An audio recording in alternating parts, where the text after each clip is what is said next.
and you go here and boom, boom, boom, always coming back. নিত্য নতুন সিদ্ধান্ত আর কঠোর অভিবাসন নীতির জন্য বরাবরই আলোচনায় ছিলেন ডোনাল্ড ট্রাম্প। এবার যুক্তরাষ্ট্রের রাজনীতিতে ফের সক্রিয় হয়ে আবারও এক চমকপ্রদ পদক্ষেপ নিয়েছেন তিনি।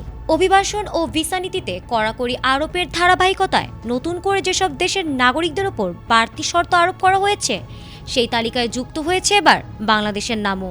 ভারত বা পাকিস্তানের মতো দেশগুলোকে বাদ দিয়ে হঠাৎ করেই বাংলাদেশিদের ওপর এত কড়াকড়ি নির্দেশ কেন ডোনাল্ড ট্রাম্পের? যুক্তরাষ্ট্রের ভিসা নীতিতে নতুন সিদ্ধান্তে দক্ষিণ এশিয়ার অন্য অনেক দেশের নাম থাকলেও আলাদা করে উঠে এসেছে বাংলাদেশের কথা। ট্রাম্পের কঠোর অভিবাসন নীতির ধারাবাহিকতায় এবার বাংলাদেশিদের যুক্তরাষ্ট্রে যেতে হলে গুনতে হবে মোটা অঙ্কের টাকা। যুক্তরাষ্ট্র সরকার ইতোমধ্যে ভিসা বন্ড বা জামানত সংক্রান্ত একটি তালিকা হালনাগাদ করেছে।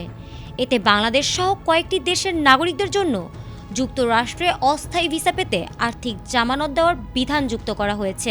এই বন্ডের সর্বোচ্চ পরিমাণ ধরা হয়েছে $15,000 মার্কিন, যা বাংলাদেশি মুদ্রায় প্রায় 18,35,000 টাকার সমান। তবে বিষয়টি সবার জন্য এক নয়।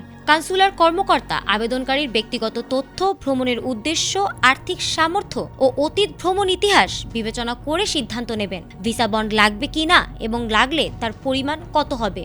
মূলত যারা ভিসার শর্ত ভঙ্গ করে যুক্তরাষ্ট্রে থেকে যাওয়ার ঝুঁকিতে রয়েছেন বলে মনে করা হবে, তাদের ক্ষেত্রেই এই জামানতের শর্ত প্রয়োগ করা হবে বলে জানিয়েছেন ট্রাম্প।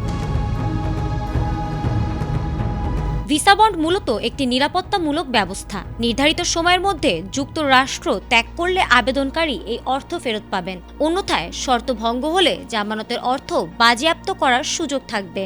বিশেষজ্ঞদের মতে এই সিদ্ধান্তের ফলে সাধারণ ভ্রমণকারী, শিক্ষার্থী ও ব্যবসায়ীদের মধ্যে উদ্বেগ তৈরি হতে পারে। একই সঙ্গে এটি বাংলাদেশি নাগরিকদের জন্য যুক্তরাষ্ট্রের ভ্রমণ প্রক্রিয়াকে আরও ব্যয়বহুল ও জটিল করে তুলবে বলেও আশঙ্কা করা হচ্ছে। ট্রাম্পের কড়া অভিবাসন নীতির ছাপ এবার স্পষ্টভাবেই পড়ল বাংলাদেশিদের ভিসা বাস্তবতায়। ফারহানা হক, এটিএন বাংলা।